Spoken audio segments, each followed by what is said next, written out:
देख रहे हो कितनी हरियाली दिख रही है। Hello, good morning everyone. कैसे हो आप सब? आशा करते हैं बहुत अच्छे होंगे। आज है नवरात्रि का तीसरा दिन। जय माता दी। कैसे हैं आप? उम्मीद करते हैं आप सब लोग बहुत अच्छे होंगे और अपने परिवार के साथ मस्त होंगे।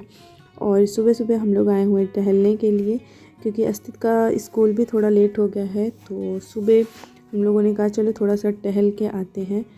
और मॉर्निंग का व्यू कुछ इस तरह से है। आज आप लोगों के साथ एक छोटी सी स्टोरी शेयर करने जा रहे हैं। अगर आपको अच्छी लगेगी तो कमेंट बॉक्स में ज़रूर बताना। स्टोरी है कि एक बार एक किसान की बहुत कीमती घड़ी थी। वह काम करते समय खलिहान में खो गई। वह दूसरे के लिए एक साधारण घड़ी थी, लेकिन उस किसान के लिए बहुत ही कीमती थी। काफ़ी देर तक घास के बीच इधर उधर खोजने के बाद किसान थक गया और उसे वह घड़ी नहीं मिली। हालांकि वह थका हुआ पहले से था, क्योंकि वह खेत में काम कर रहा था। लेकिन जो है फिर भी उसने बहुत कोशिश की घड़ी को ढूंढने की, लेकिन वह घड़ी उसे नहीं मिली। उसने खलिहान के बाहर खेल रहे बच्चों से मदद मांगी। उन्होंने बच्चों से कहा कि अगर उसकी घड़ी जो है खोई हुई आप सब में से कोई भी उसे वापस ढूंढ के दे देगा तो वह उसको इनाम देगा। तो इनाम का नाम सुन के बच्चे बहुत खुश होते हैं। तो बच्चे ने सोचा चलो इनाम मिलेगा, और इनाम की लालच में आके बच्चों ने घड़ी को ढूंढना शुरू किया। और बहुत सारे बच्चे थे, तो बच्चे खलिहान में इधर उधर फैल गए और घड़ी ढूंढने लगे।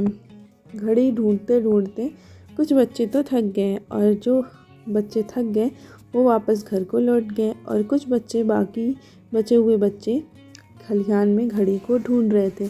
उनको ये आशा थी कि शायद मैं ढूंढ ले जाऊं और मुझे मिल जाए।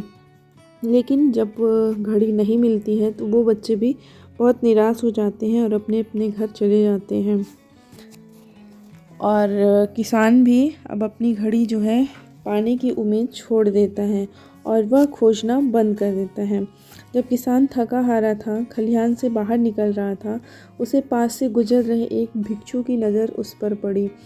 तो किसान की हालत देखकर भिक्षु पूछता है पास आकर कि क्या हुआ? बड़े हैरान से दिख रहे हो, कोई कारण? क्या कारण है, आप बता सकते हैं? शायद मैं आपकी सहायता कर सकूं। तो किसान ने बड़े दुखी मन से कहा, मुनि ईश्वर, मेरी कीमती घड़ी थी जो कि खलिहान में काम करते समय खो गई है। मैंने उसे बहुत ढूंढा, लेकिन वह अब मिल नहीं रही है। वह घड़ी मेरे लिए रत्न से भी अधिक कीमती है, क्योंकि वह घड़ी मेरी पत्नी की आखिरी निशानी थी जो उसने मुझे भेंट में दिया था। और यह उसकी आखिरी निशानी भी मैंने खो दी। और उसका गला पूरा भर जाता है, आँखों से आंसू निकलने लगते हैं ये सारी बातें सुन के। फिर उसने जो उसकी परेशानी थी, जो उसका दुख था, उससे देखा नहीं जाता है। फिर वह बोलता है कि अगर आप बुरा ना माने तो मैं एक बार फिर से कोशिश करूं, खेत में खोजने की कोशिश कर सकता हूं। तो किसान बोलता है कि चलिए ठीक है, ढूंढ लीजिए। भिक्षु खेत में जाता है और थोड़ी देर बाद अपने हाथ में घड़ी लेकर आया।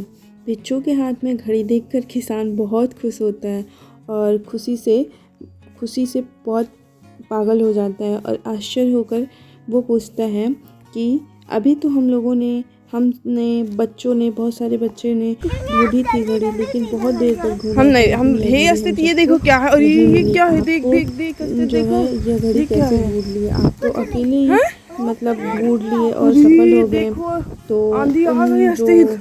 भिक्षु थे, जो महाराज थे, ठंडी उन्होंने नहीं उत्तर दिया लगेगी। कि मैं घड़ी ढूंढने के बजाय उसकी आवाज़ सुनने का प्रयास कर रहा था।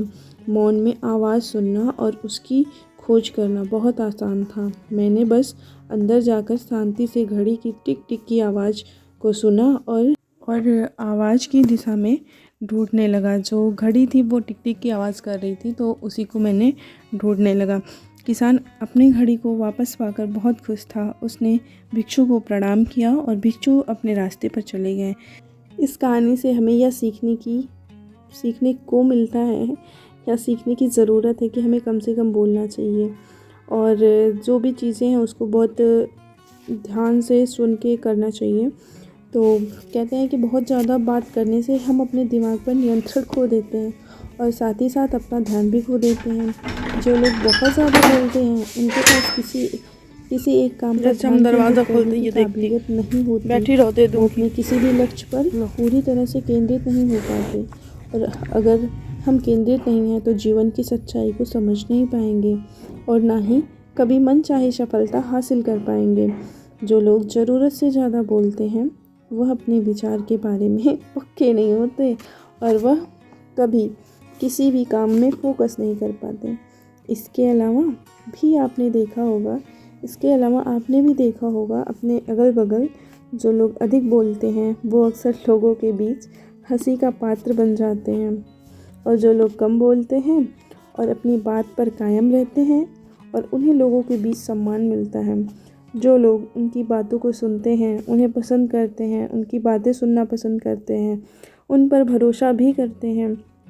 यदि किसी व्यक्ति को यह पता है कि उसे कब और कहाँ क्या बोलना है, कितना बोलना है, तो वह व्यक्ति सच में एक बुद्धिमान इंसान है।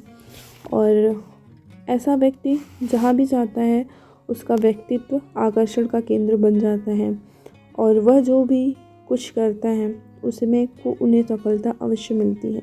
अगर हम किसी महान और सफल व्यक्ति के व्यक्तित्व के गहराई से देखें, उसके बारे में पढ़ें, तो हम हमेशा यही पाएंगे कि वह व्यक्ति बहुत कम बोलते थे और कम से कम शब्दों में अपनी बात ख़त्म कर देते थे।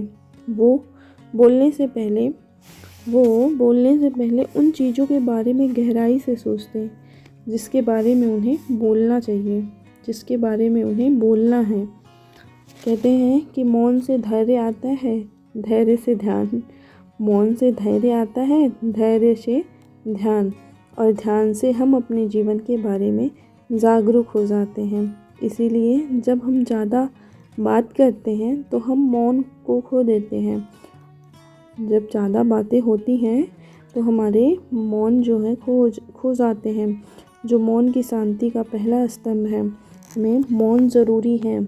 आज से हम भी मौन का अभ्यास करते हैं। आज से हम सभी यह वादा करते हैं कि हमें बहुत कम बोलना है, ज़रूरत से ज़्यादा नहीं बोलना चाहिए। हमें कोशिश करना है कि कम से कम शब्दों में अपनी बात को ख़त्म करें और हो सके तो कोशिश करेंगे कि रोज़ कम से कम 30 मिनट एकांत में चुपचाप बैठें। और मुझे पूरा विश्वास है कि इसमें हम सब के अंदर एक पॉजिटिव एनर्जी, सकारात्मक बदलाव ज़रूर आएगा। उम्मीद करते हैं आपको ये स्टोरी बहुत अच्छी लगी होगी। यहाँ तक ये वीडियो देखने के लिए आप सभी का बहुत बहुत शुक्रिया तहे दिल से।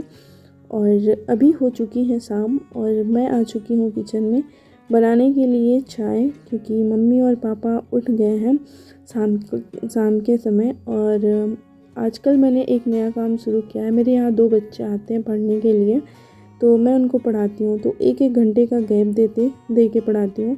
1 घंटे पढ़ाने के बाद आधे घंटे का ब्रेक लेती हूँ। तो उसमें घर का जो काम है, ये चाय और नाश्ता या फिर दूध वगैरह रहता है तो उसको गर्म कर देती हूँ। अस्तित्व जगे रहते हैं तो उनको दूध दे देती हूँ, वो पी लेते हैं। लेकिन अभी फ़िलहाल अस्तित्व सो रहे हैं और उनके पापा भी सो रहे हैं। तो यहाँ पे दूध की जो मलाई है उसको निकाल दे रहे हैं, क्योंकि बनाया जाएगा उसका घी। तो बन रही है मेरी चाय। और उम्मीद करते हैं अगर वीडियो आपको अच्छा लगा होगा तो ज़रूर बताना कमेंट बॉक्स में। न्यू होंगे तो सब्सक्राइब कर लेना। और चाय देने के बाद यहाँ पे आ गई मैं कपड़े उतारने के लिए, क्योंकि जो कपड़े सूख गए थे मैंने सोचा उसको उतार लेते हैं। और जैसे ही कपड़े उतार के आई तो पता चला ये भी उठ गए हैं। तो फिर इनके लिए भी मैंने चाय बना ली।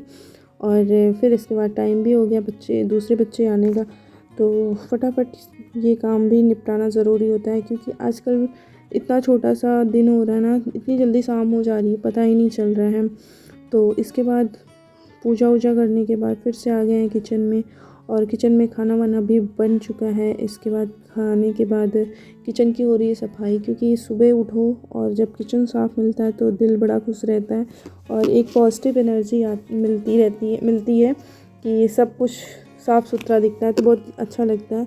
तो खाना वाना बनने के बाद मैंने यहाँ पे किचन की सफाई कर ले रही हूँ, और जो भी बर्तन पड़े हुए हैं, कढ़ाई वगैरह, तवा, उन सबको मैं रात में ही धुल लेती हूँ, क्योंकि सुबह आंटी आती तो हैं लेकिन बट मैं सोचती हूँ कि नहीं, उनके लिए ये काम थोड़ी छोड़ना है।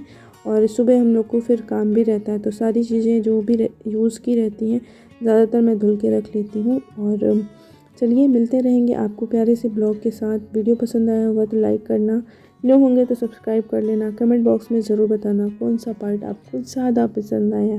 Thank you for watching my video. जय माता दी।